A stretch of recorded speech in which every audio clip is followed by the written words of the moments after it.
Hello friends, स्वागत है आपका हमारे चैनल सफलता का डबल। और आज हम बात करेंगे आपसे, एक व्यक्ति दो राज्यों का राज्यपाल कैसे रह सकता है। ये क्वेश्चन मात्र आपने ही नहीं, आपके अलावा और भी स्टूडेंट्स ने हमसे पूछा है। और डेली स्टूडेंट्स कभी व्हाट्सएप नंबर पर या फिर कभी कमेंट करके क्वेश्चन को पूछते रहते हैं कि एक व्यक्ति दो राज्यों का राज्यपाल कैसे रह सकता है। खासकर आजकल दो राज्यपाल विशेष रूप से चर्चा के अंदर हैं, उनके बारे में जानते हैं थोड़ा सा। लेकिन उससे पहले सबसे पहले अगर हम बात करें, एक व्यक्ति दो राज्यों का राज्यपाल रह सकता है, ठीक है, इसके बारे में बताएंगे। लेकिन अब ये दो व्यक्ति कौन है भारत के अंदर ऐसे जो वर्तमान में दो राज्यों की कमान देख रहे हैं, यानी कि दो राज्यों को संभाल रहे हैं। चाहे एक राज्य को अतिरिक्त प्रभार के रूप में देख रहे हो या फिर एक राज्य के स्वरूप में पूरी तरीके से अपने क्या नाम राज्यपाल। हालांकि वहां पर भी कोई उनकी शक्तियां होती हैं, वही उनके कार्य होते हैं, जहां पर उनको अतिरिक्त प्रभार दिया जाता है। ठीक है, तो आनंदीबेन पटेल, पहले इनकी बात कर रहे थे, पहले जानेंगे। लेकिन उससे पहले कि आनंदीबेन पटेल है कौन। आपको याद होगा 2014 के अंदर भारत के अंदर लोकसभा चुनाव हुआ। कौन सा लोकसभा चुनाव, कौन सा चुनाव हुआ? लोकसभा का चुनाव होता है। ठीक है, लोकसभा का चुनाव होता है। इस दौरान क्या होता है, कांग्रेस की सरकार थी। इससे पहले 2004 से 9 तक के, फिर 9 से 14 तक के कांग्रेस की सरकार रही यूपी की। ठीक है, उसके बाद में सरकार बनती है यहाँ पर बीजेपी की, यानी कि फिर प्रधानमंत्री बनते हैं नरेंद्र मोदी। कौन बनते हैं? नरेंद्र मोदी। इन्हीं के बारे में बता रहा हूँ, पूरी बात सुनते रहिए। नरेंद्र मोदी प्रधानमंत्री बन जाते हैं। क्या बन जाते हैं? पीएम बन जाते हैं। 14 से 19 तक रहे, लेकिन अब भी है। ठीक है, तो पीएम बन जाते हैं नरेंद्र मोदी। अब नरेंद्र मोदी जिस समय प्रधानमंत्री बनते हैं, लेकिन उससे पहले क्या थे, तो आपको याद रखना है, उससे पहले ये सीएम थे, गुजरात के। कहां के सीएम थे? गुजरात के सीएम थे। कौन? नरेंद्र मोदी। लेकिन आपको पता होगा, आप में से बहुत सारे स्टूडेंट जानते भी होंगे, जो नहीं जानता वो इस बात को सुन ले अच्छी तरीके से। एक व्यक्ति एक ही पद पर रह सकता है, चाहे कोई विधायक हो, या तो वो विधानसभा का सदस्य रहेगा या फिर वो विधान परिषद का सदस्य रहेगा। एक ही सदन का सदस्य रह सकता है। ऐसा नहीं हो सकता कि वो विधान परिषद का भी सदस्य बन जाए या फिर विधानसभा का भी। ऐसी स्थिति लोकसभा के अंदर है। एक व्यक्ति लोकसभा का ही सदस्य रह सकता है या फिर राज्यसभा का, एक ही जगह पर वो रह सकता है। या फिर कोई व्यक्ति या तो एमपी रह सकता है या फिर वो मुख्यमंत्री बन सकता है, एक ही पद पर यानी कि वो रह सकता है। तो नरेंद्र मोदी प्रधानमंत्री बन जाते हैं, इसलिए इनको मुख्यमंत्री का पद छोड़ना पड़ा। ठीक है, तो मुख्यमंत्री का जब इन्होंने गुजरात से पद छोड़ दिया, गुजरात के अंदर मुख्यमंत्री का जो पद था, जो सीट थी, कुर्सी थी, वो खाली हो गई। उसके बाद में गुजरात की जो सीएम बनती है, वो बनती है आनंदीबेन पटेल। कौन बनती है? आनंदीबेन पटेल गुजरात की सीएम बन जाती है। ठीक है, यहाँ तक बात आपके समझ में आ गई होगी, यहाँ तक कहानी खत्म हो जाती है। ठीक है, इतना आपकी बात समझ में आ गई। तो मुख्यमंत्री कौन बन जाती है? आनंदीबेन पटेल मुख्यमंत्री बन जाती है गुजरात की। वर्तमान में मैं आपको यह नहीं, फिलहाल इतनी जानकारी विस्तार से नहीं बताने वाला हूँ फिलहाल के अंदर, कि अगर नोट करना चाहे तो कर ले, मैं यहाँ पर लिख नहीं रहा हूँ। गुजरात के जो सीएम है विजय रूपाणी है। और गुजरात के बारे में वर्तमान के अंदर कौन राज्यपाल है, कितनी राजधानी है, क्या वहां का राजकीय पुष्प है, क्या राज्य भाषा है, इसके अंदर विस्तार में जाएंगे। तो अपने जो हमारा मुख्य टॉपिक है उस पर ही पहले फोकस करते हैं। ठीक है, जो वहां का मुख्य क्वेश्चन था, वहां के मुख्यमंत्री वर्तमान में विजय रूपाणी, लेकिन इतना आगे नहीं बढ़ रहे, अपने क्वेश्चन अपने टॉपिक की ओर आते हैं। ठीक है, तो आनंदीबेन पटेल मुख्यमंत्री बन जाती है। उसके बाद में वहां पर बाद में चुनाव होते हैं, वहां पर कोई और मुख्यमंत्री बनता है, लेकिन सरकार वहां पर बीजेपी की ही रहती है। ठीक है, तो वर्तमान में अपने टॉपिक पर आते हैं। मुख्य टॉपिक क्या होगा? आनंदीबेन पटेल के बारे में आपको थोड़ा सा इनका परिचय कराना, इनका इंट्रोडक्शन कराना आपके लिए जरूरी था। ठीक है, तो आनंदीबेन पटेल बन जाती हैं, कहां की? ये बन जाती हैं, इनको फिर विभिन्न राज्यों की राज्यपाल है। लेकिन वर्तमान समय में अगर हम बात करें तो आनंदीबेन पटेल ही यूपी की राज्यपाल। कहां की राज्यपाल है? यूपी की राज्यपाल है। कौन? आनंदीबेन पटेल। तो आनंदीबेन पटेल राज्यपाल है उत्तर प्रदेश की। यह बात आपको ध्यान रखनी है। उत्तर प्रदेश राज्य की अगर हम बात करें तो उत्तर प्रदेश की राजधानी है लखनऊ। जल्दी से लिख लें, थोड़ा थोड़ा आपको यहाँ पर करवा रहा हूँ। और उत्तर प्रदेश के मुख्यमंत्री की अगर बात करें तो मुख्यमंत्री है यहाँ के योगी आदित्यनाथ। कौन है? योगी आदित्यनाथ यहाँ के मुख्यमंत्री हैं। और यहाँ की जो राजधानी है लखनऊ है। यहाँ का राजकीय पुष्प पलाश है, यहाँ का राजकीय पक्षी सारा चक्रोच है, यहाँ का राजकीय पशु बारहसिंगा का, ये सब मैं आपको यहाँ पर नहीं बताने वाला हूँ। ठीक है, तो जो मेन टॉपिक है उस पर फोकस करेंगे। ठीक है, तो हम बात कर रहे हैं आनंदीबेन पटेल की। आनंदीबेन पटेल जो मुख्यमंत्री हैं वो हैं, कहाँ की मुख्यमंत्री हैं? वर्तमान में उत्तर प्रदेश राज्य की। ठीक है, लेकिन इनको मध्य प्रदेश की राज्यपाल बनाया कैसे जाता है? एमपी की। ठीक है, उससे पहले एमपी की राज्यपाल नहीं, वो एक अलग बात है। तो एमपी के राज्यपाल उसके बाद बनाया गया था। एमपी के राज्यपाल होते हैं लालजी टंडन। कौन? लालजी टंडन एमपी के राज्यपाल होते हैं। अब क्या होता है कि इनका स्वास्थ्य खराब होता है, क्योंकि इनकी उम्र आ रही थी। और ऐसा नहीं, स्वास्थ्य किसी भी खराब हो सकता है, तो एक तरह से कहीं वृद्धावस्था में थे। लालजी टंडन का स्वास्थ्य खराब हो जाता है। जब स्वास्थ्य इतना खराब हो जाता है कि ये अपने कार्य को नहीं देख सकते, यानी कि बहुत ज्यादा कमजोरी आ जाती है, इनको अस्पताल के अंदर भर्ती कराया जाता है। जाहिर सी बात थी, सदन तो चलना था, राज्यपाल के जो कार्य थे वो तो कोई ना कोई देखता। तो आनंदीबेन पटेल को अतिरिक्त प्रभार दे दिया जाता है, कहाँ का, मध्य प्रदेश। ठीक है, कि जब तक लालजी टंडन स्वस्थ हो इनको मध्य प्रदेश का अतिरिक्त प्रभार दे दिया जाता है। लेकिन बात यहीं पर नहीं रुकती, फिर अचानक क्या होता है कि लालजी टंडन की मृत्यु हो जाती है, इनका निधन हो जाता है। लालजी टंडन से भी अगर आप खासकर यूपी से हैं और यूपी से भी नहीं है तो भी दो क्वेश्चन विशेष रूप से आते हैं। लालजी टंडन के नाम पर उत्तर प्रदेश सरकार ने एक तो लखनऊ के अंदर चौक जो था उसका नाम लालजी टंडन चौक रख दिया, उसका नाम लालजी टंडन के नाम पर क्या है, और एक और सड़क, क्योंकि लालजी टंडन जो थे उत्तर प्रदेश से थे, लखनऊ से, और एक सड़क का नाम भी लालजी टंडन के नाम पर उत्तर प्रदेश की सरकार ने लखनऊ के आसपास ही, लखनऊ हरदोई जो मार्ग है उसी का ही इन्होंने नाम भी रखा है। ठीक है, लखनऊ हरदोई मार्ग जो मेरे याद रखा है। ठीक है, तो लालजी टंडन की कहानी तो यहाँ पे खत्म हो जाती है, लालजी टंडन जी भगवान को प्यारे हो जाते हैं। ठीक है, तो बात कर रहे हैं हम यहाँ पर आनंदीबेन पटेल के बारे में। अच्छा, आनंदीबेन पटेल, उसके बाद क्या होता है कि लालजी टंडन जी चले गए, मध्य प्रदेश का कोई राज्यपाल बिल्कुल भी नहीं रहा, क्योंकि जो राज्यपाल थे अतिरिक्त प्रभार तो आनंदीबेन पटेल के पास था, लेकिन अब जो इनके यहाँ के जो राज्यपाल थे उनकी मृत्यु हो जाती है। फिर उसके बाद में क्या होता है, यूपी की राज्यपाल रहते रहते ही इनको नियुक्त किया जाता है, यानी कि उनको प्रभार दे दिया जाता है इनको, आनंदीबेन पटेल को, कहाँ का, मध्य प्रदेश का।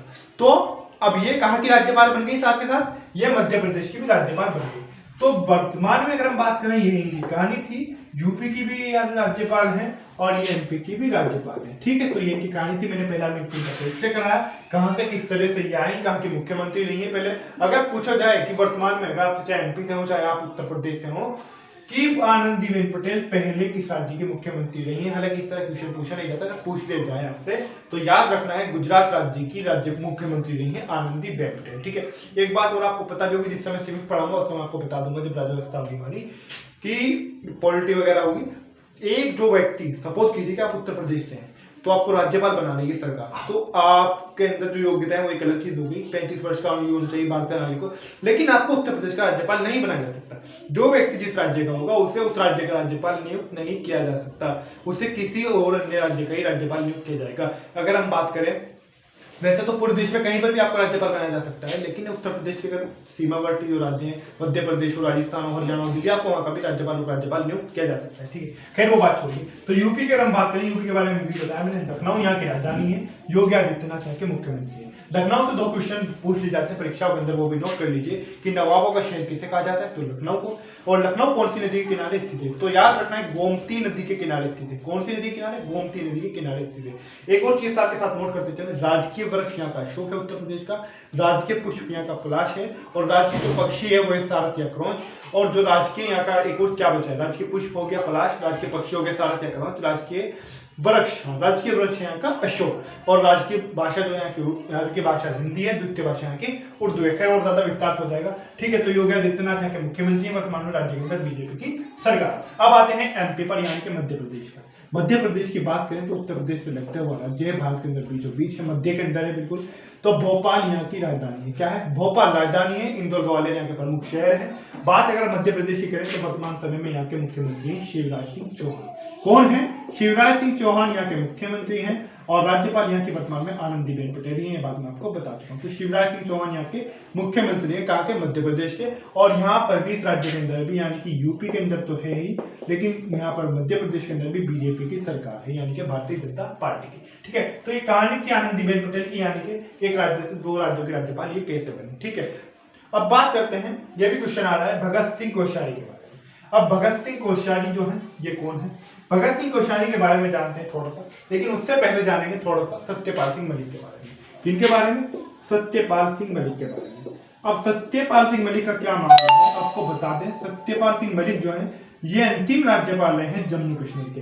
कहाँ के, इनके बारे में भी आप पढ़ते चले, साथ के साथ नोट कर लीजिए। अंतिम राज्यपाल रहे, आपसे अगर परीक्षा के अंदर पूछा जाए कि जम्मू कश्मीर राज्य के अंतिम राज्यपाल कौन थे, तो जम्मू कश्मीर के अंतिम राज्यपाल रहे हैं सत्यपाल सिंह मलिक। अब आप कहेंगे कि अंतिम राज्यपाल कैसे रहे हैं, वहां पर तो भी राज्यपाल होते नहीं, अब राज्यपाल नहीं होते, अब जम्मू कश्मीर के अंदर उपराज्यपाल होते हैं। जब से धारा 370 को वहां से हटाया गया है जम्मू कश्मीर से, जम्मू कश्मीर का जब से विशेष जो राज्य का वहां का दर्जा था उसको समाप्त कर दिया गया है केंद्र सरकार के द्वारा, तो उसको 2 पार्ट के अंदर डिवाइड कर दिया गया। जम्मू कश्मीर को कितने भागों में डिवाइड किया गया है, 2 पार्ट के अंदर। एक तो लद्दाख को एक अलग केंद्र शासित प्रदेश बना दिया गया, जम्मू कश्मीर को एक अलग केंद्र शासित प्रदेश बना दिया गया। तो जम्मू कश्मीर के 2 भाग कर दिए गए। ठीक है, अब लद्दाख के अलग उपराज्यपाल होते हैं और जम्मू कश्मीर जो है यहाँ के अलग उपराज्यपाल होते हैं। अब लद्दाख के उपराज्यपाल कौन है, जम्मू कश्मीर के उपराज्यपाल कौन है, फिलहाल इस पर चर्चा नहीं कर रहे हैं, बात कर रहे हैं सत्यपाल सिंह मलिक के बारे में। ठीक है, इनका भी किस्सा इनसे जुड़ा हुआ है भगत सिंह कोश्यारी से, इसीलिए मैं आपको इनको यहीं से स्टार्टिंग से बता रहा हूँ। अंतिम राज्यपाल कैसे हैं, क्योंकि मैंने आपको भी बताया कि धारा 370 हटने से पूर्व, यानी कि जब तक विशिष्ट राज्य का दर्जा समाप्त नहीं होता, कश्मीर दो भागों में डिवाइड नहीं हुआ था, जब तक कश्मीर एक पूर्ण राज्य था। क्या था, पूर्ण राज्य का उससे दर्जा प्राप्त है, यानी कि वो केंद्र शासित प्रदेश नहीं बना था। आप इसे ऐसे मान सकते हैं, जब पूर्ण राज्य है, जैसा कि उत्तर प्रदेश हो गया, मध्य प्रदेश हो गया, आपका कोई भी राज्य हो गया, बिहार हो गया, या फिर पश्चिम बंगाल कहें, या फिर आपका कोई सा भी आप राज्य ले सकते हैं, राजस्थान हो गया, वहां पर क्या होते हैं, राज्यपाल। बात करें आपसे लद्दाख के बारे में, जम्मू कश्मीर के बारे में जो हो गए, और दिल्ली के बारे में अगर बात करें, या फिर इसके अलावा और जो राज्य हैं उनके अंदर होते हैं उपराज्यपाल। क्या होते हैं, उपराज्यपाल यहाँ पर होते हैं। ठीक है, तो पूर्ण राज्य का दर्जा जब तक प्राप्त था, तो यहाँ के जो आखिरी राज्यपाल है उस समय होते सत्यपाल सिंह मलिक। फिर सत्यपाल सिंह मलिक को भेज दिया गया, कहां पर भेजा गया, सत्यपाल सिंह मलिक को भेजा जाता है गोवा में। कहां पर, कश्मीर से सत्यपाल सिंह मलिक को भेजा जाता है गोवा।